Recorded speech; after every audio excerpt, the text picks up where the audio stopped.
I am a wayfarer on the waking way, just like you. Years ago, in a time of despair, I was given cause to consider my small place in the whole of creation. The old questions that have perplexed us for ages were haunting me as well. Why are we here? Must there be a reason for our existence? How do we balm our sufferings, enlighten our minds, and awaken our hearts? Are there powers, energies, and realities just beyond our ability to comprehend them? Like a new day rising, a fervor to understand these things illuminated my inner east. The discoveries along the way have been manifold, malleable, and colorful.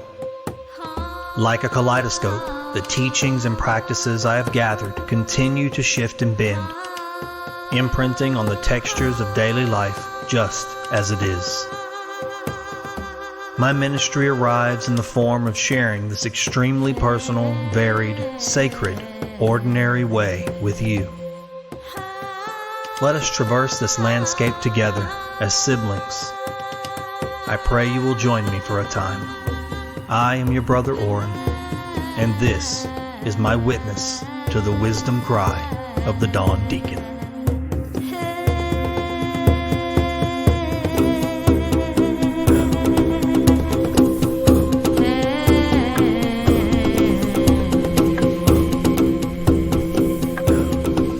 Good morning, my friends. I actually hadn't planned on taking you with me today, but I was exposed to something this morning that just rattled the rocks for me. And on the cusp of what I consider to be an important holiday in the United States, Veterans Day, I could feel myself getting stirred, and I thought it might be worth putting a signal out there, some kind of voice in opposition to what's been going on in the world and in this country for a very long time.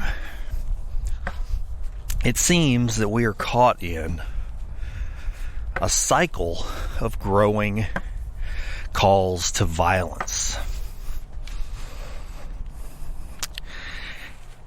We hear it every day from elected representatives, senators. We've heard it from presidents. We hear it from actors, podcasters, anyone who can get their hands on a microphone that has this diseased view that people should take up arms against one another, sticks their lips to the foam and starts spewing this absolute, utter, destructive nonsense. This morning, I watched a video of Rick Schroeder. You know, when I was a kid, I grew up watching a TV show called Silver Spoons. That was where I remember Ricky Schroeder from. And it's ironic the word Silver Spoons is in the title, because I think that's probably part of the problem right now. There are a lot of people that I hear calling for violence that are silver spoons. And if you've heard the term, you know what it means. Senators and representatives, elected officials, neckties. suits that were bred for politics, bred for success, with trust fund foundations. And these people use those resources to create division, rally people to aggression. And I do have to wonder if they actually don't want to see this country split apart and then benefit from the chaos that ensues. They know what they're doing. And the truth is, I don't think that many of these people actually want to get their hands dirty or bloody. But they want you to. They want me to. And listening to Ricky this morning made me realize just how insidious these earworms are. They burrow into the mind. I listened to the words he used, calling for veterans, mind you, of which he is not one, to use force to take back this country. What in the world are these people even talking about? Here's what I think. And if you find value in it, great. But these people, many of them, like Ricky apparently, absolutely don't have enough to do with the time on their hands. If you're worried about your children, take care of them. If you're worried about your community, take care of it. If you're worried about the workforce, if you're worried about housing, if you're worried about the economy, if you're worried about what your children are being taught, all these fears that these people push on like a pimple. They push and they push and they push, and nothing ever comes to a head. They just infect these issues. They don't want resolution. They don't want the boil to be popped. They don't want to put a salve on it and want to mess with it until it's raw and red and disgusting, and then you can't look in the mirror without seeing it out front. And they pick and scratch at each one of these things until the whole country's covered in hives. Their hands are busied with that instead of actually taking care of any of the other things. And they call to violence, the sharp lance. But they won't allow that to be the end of it.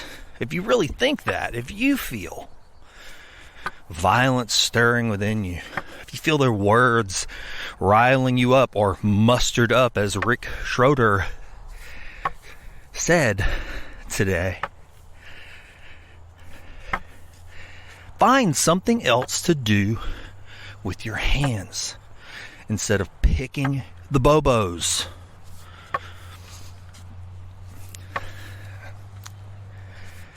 You know, so many are obsessed with the weapons of violence and war. We have a local individual running for state senate, and I received a piece of mail. And on that piece of mail, it had a bullet point, a voting point that said Christian values and pro-Second Amendment and pro-life. Now, I know what pro-life means. I know what the term is really generally associated with, but if you really sit with that word, pro-life, what does it really mean? Outside of the context that most people use it for, within their religions or within politics. All it is a lever to pull on to open hatches for votes. But pro-life, Christian values, and pro-Second Amendment, those things just don't align for me. I mean, pro-Second Amendment simply means that, yeah, it's a right we have to bear arms. And we do have that right, and it's safe and secure. It's not under attack. I don't care what anybody tells you. I don't care how many people squeeze the pimple about it. Go try to buy a gun, a weapon, and you'll be able to do it. It's as simple as that. I mean, test it, and you're going to find the truth. Candidates that run on that are actually running on a false fear that has been stirred. And fools like Rick Schroeder and any other politician, lower level politician, minister, actor, podcaster, personality, you name it,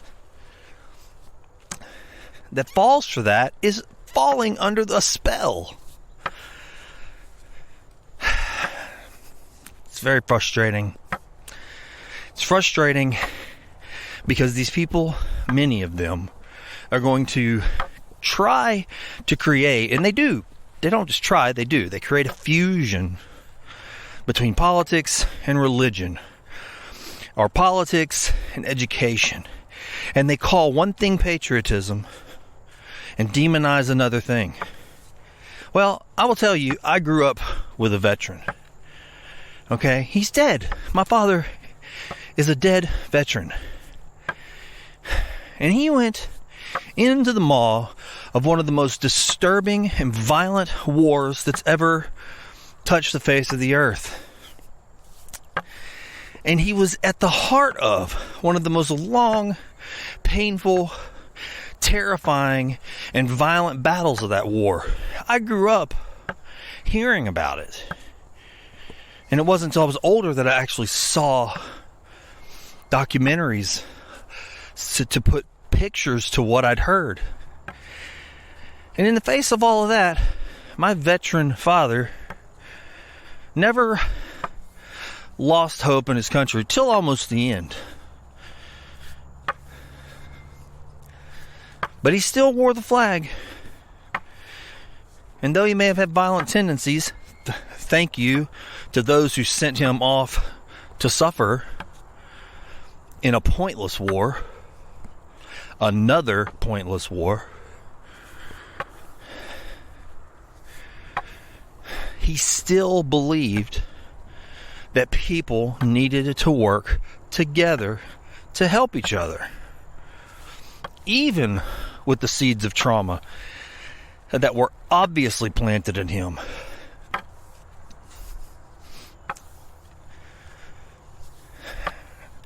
These people, Rick Schroeder, all these actors, actresses, and politicians who don't even clip their own fingernails, let alone clean the dirt that doesn't exist out from under them, soft hands, will rally, and they are doing it, rally people into a violent state. They are teaching people that there's an enemy other out there.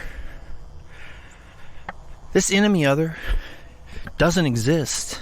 And if it does, it is them. Instead of picking up a weapon, pick up a shovel. Instead of fantasizing about how to hurt your neighbor, learn to grow something. There are an endless number of hobbies to participate in, and many of them don't cost a dime. You don't have to be wealthy to find something to do that's productive. Violence is not productive.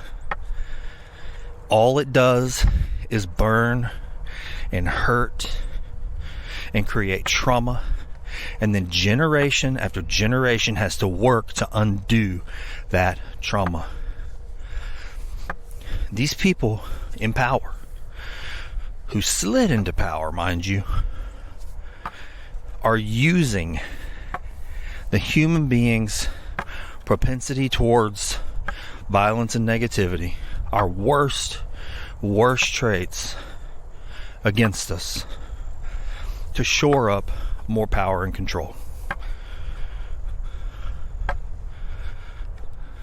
That's it. It's as simple as that. You can test it and see it.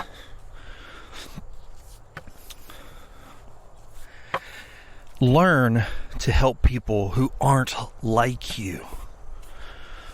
Learn to accept that other people can live lives of peace without having to live the life you live. Just leave people alone. I was sitting with my wife some months back, and we were sitting outside, and we'd been quiet for a while, and somehow the topic of all this discord came up, and I said it's so easy to actually live at peace and get along with people. It actually is very, very easy. I don't have to sit around and focus on all the things that make us different. I don't have to worry about what my neighbor is doing in their home, what they believe. It's so simple. It's so easy to just take the approach of first do no harm. But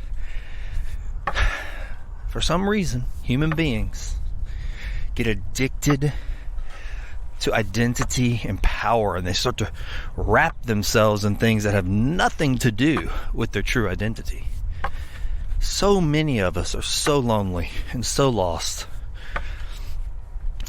And people who are seeking power know this. They know that people don't know who they are anymore. So many generations have passed. And I do honestly believe that Americans have forgotten ideas of solidarity and helping and compassion and concern. Not all, but generally. And when we hear messages like that, they're labeled liberal, ignorant, daydreams.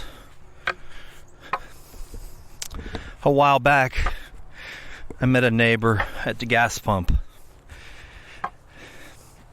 and he was complaining to me about his children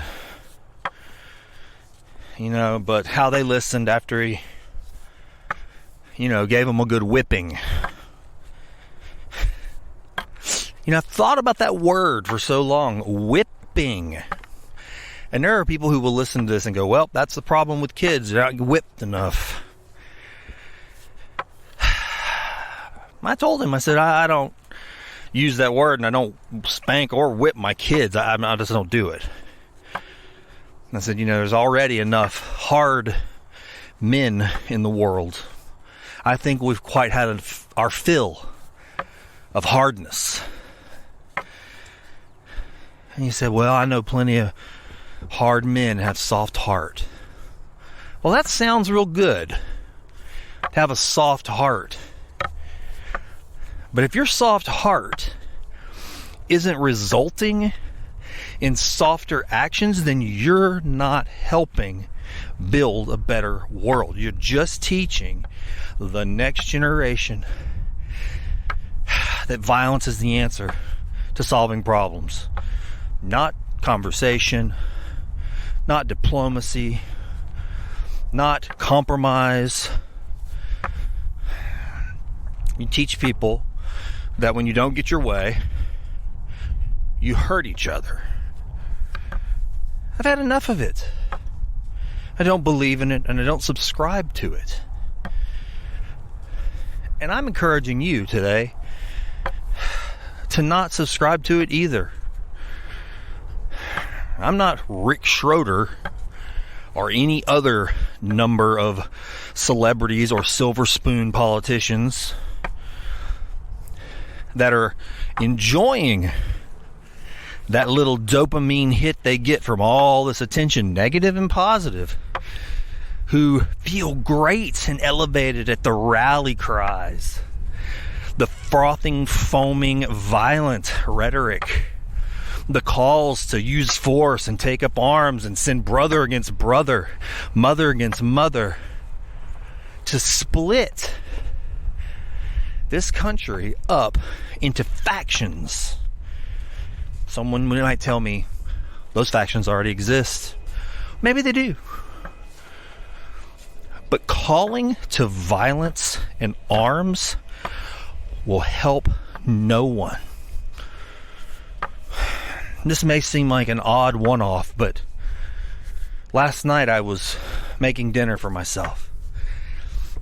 And I was slicing a cucumber. And I sliced my finger open, fairly deep, and deep, dark blood just immediately started pouring all over the cutting board that I was using. All over the sliced pieces. I had to stop what I was doing to stop the bleeding before I could reboot and finish making myself something to eat. Everything had to be cleaned. Before it could be cleaned and repaired, I had to stop the bleeding. It was only this morning that I realized how similar that is to what we're going through. Right now, we have got to stop the bleeding. We've got to quit bleeding speeches that call for violence. We have to stop tolerating it. Because it's everywhere. And it gets all over everything. And that's what's happening day by day. There is no salve on the wound. And the people that are calling for it, I've said it before, forgive me for being repetitive, but they won't be the ones to pay the price. And I hope someone out there will understand that. It will be the poor. It will be those who really don't have any other choice that will be shored up and pushed in to line to fight their battles. And the worst deception they can ever pull is getting people to do it themselves. We saw this over and again for the past 4 years. Banners and flags and costumes and this disgusting, warped, cracked view of actual patriotism. There are faux patriots all around us right now. I have believed for a long time that true warriors want peace. And the last thing they would ever do is pick up a weapon. The Tao Te Ching says that the master enters conflict as if attending a funeral. Have you ever attended a funeral, my friends? I've attended many.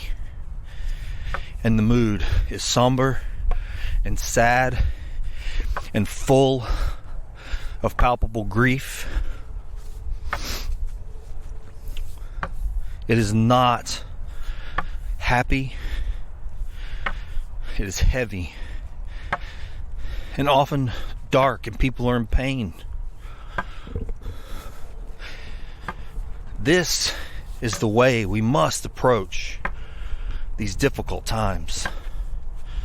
Not with the salivating grins and snark, that celebrities and leaders, if they can even be called that, on every level of government, not that. Those grins are sharp and full of terror. Not for them. They will eat the meal with those teeth. Everyone else will suffer. And they're igniting people like waves and waves. Silver spoons. We need to stop the bleeding. And that, for me, that has to start within myself. Sure, I feel frustrated often, obviously today, by these voices, but enough. But use your signals for good, not to rally people into chaos. If you're on the bottom rung of these movements, try something else. Just put something else to the test. If you feel yourself frothing and boiling at your neighbor, at these enemy others, these fictional enemy others that do not exist, find something else to do with your time. Look around your community and find a small action that you can take. It doesn't have to be something that draws attention towards you. That's the whole problem. Do the work and then step back and let the work stand on its own. And maybe if you do it, someone else will do it. There are good deeds that can be done daily. Make the good deeds your hobbies. Learn to love them, to enjoy them, and then spend more time doing them. And once you've wrapped yourself in all these things, the world will get better. It can happen. It really can. But when we let ourselves become consumed and blinded by negative rhetoric that is designed to fuel discord and division and suspicion, to keep the ground moving under everyone's feet.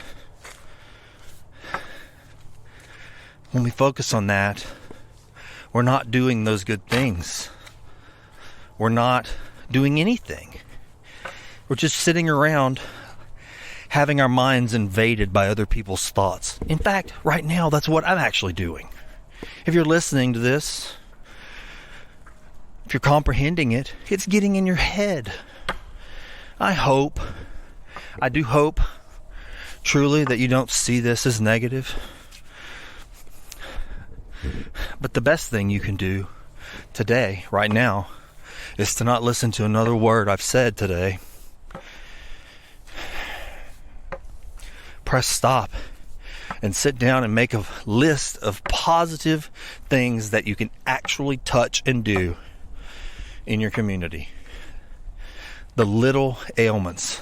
And instead of picking at all the little ailments, poking them and squeezing them, go put a balm on them, put medicine on them, and use your hands gently.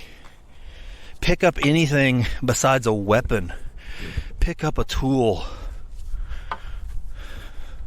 A tool to build, not destroy. A tool to grow and not kill. Spend your time doing those things, my friends. Please.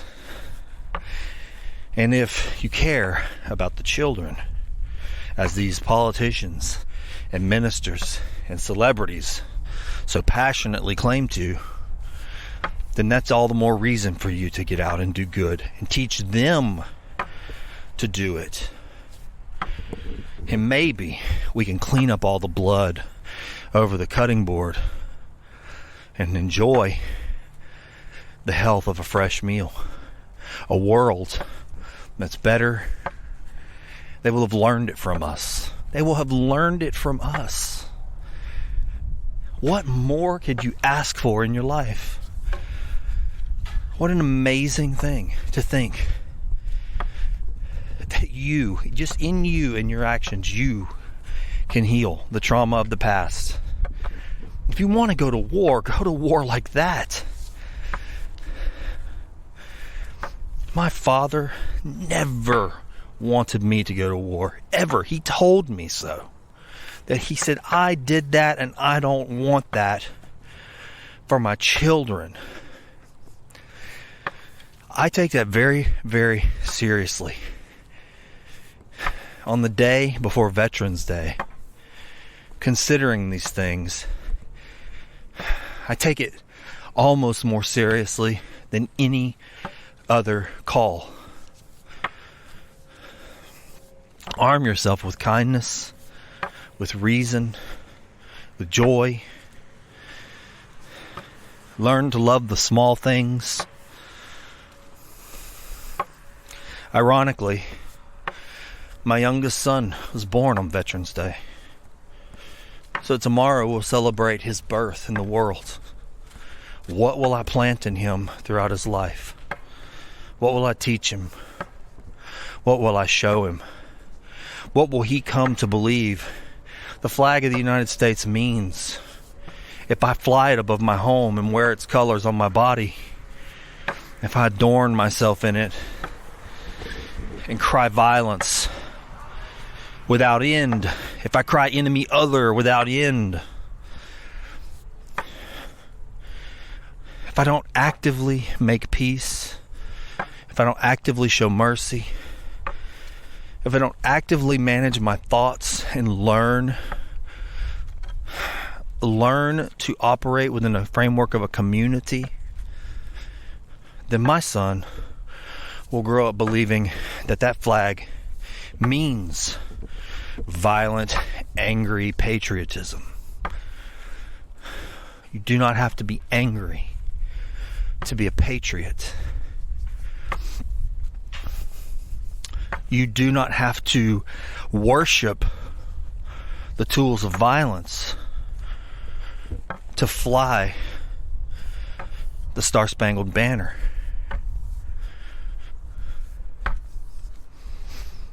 That flag can mean love. We've had a long history in this country, and it's been dark a lot of times.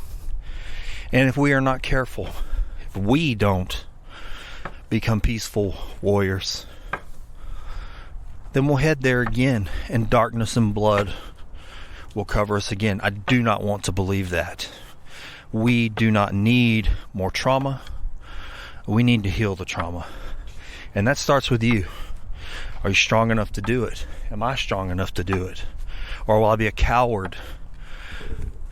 Will I be a coward in my mind and take the easy road to ball up my fist, to take up arms, and as these just foolish celebrities and politicians and ministers claim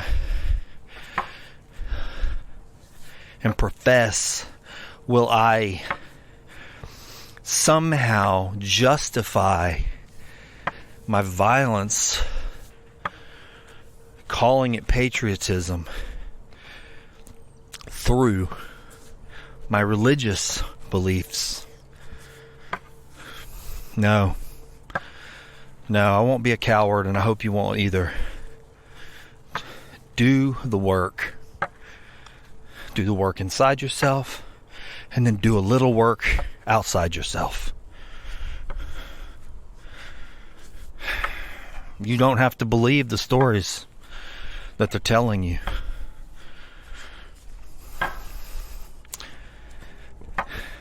I don't have much more to say about it. I don't even know what would change a mind or a heart at this point. And truth is, I've tried showing mercy before, and it's been thrown back in my face. I've tried to be nonviolent in violent situations and have been hurt. So I can't tell you that it's easy. I can't tell you that it's magic and you're going to have some incredible result. The truth is, when I look at the people I admire who have tried nonviolence in the past, so often they were greeted with violence and shown more violence.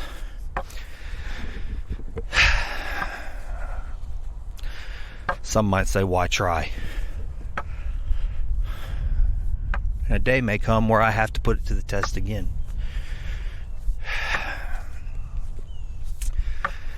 I'd like to say today that I would do it, that I would use nonviolent methods. Every teacher that I've ever admired has advocated for the same. If you're a Christian, the great Lord Jesus advocated for it. If you're a Buddhist, the great Lord Siddhartha Gautama advocated for it. Pick your religion. You'll find it over and again.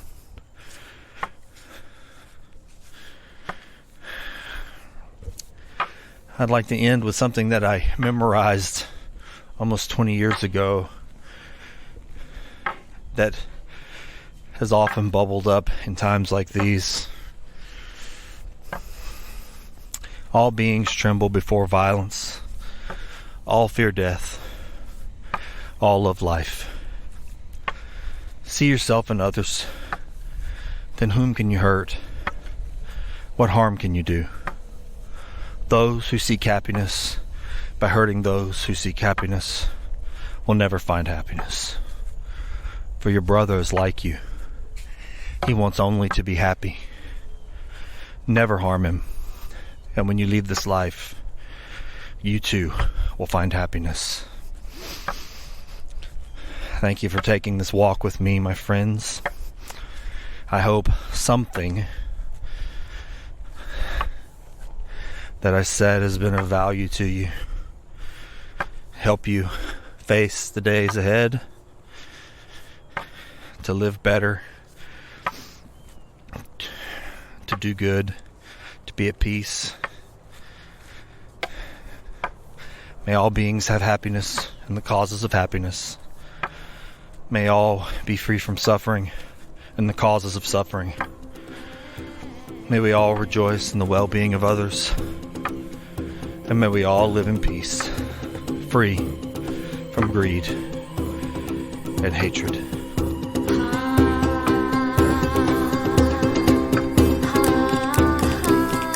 Brother Oran Parker is the producer and host of the Dawn Deacon and the Find the Good News podcast. As a licensed ecumenical minister, he practices universal spiritual accompaniment, offering a brother's ear to fellow seekers. Oran provides baptism, blessing, and union ceremonies, as well as tailored rituals to memorialize special occasions or blessings to sanctify personal spaces. Brother Oran also officiates weddings and funerals. For information or to contact Oran, visit findthegood.news or email Oran@oranparker.com.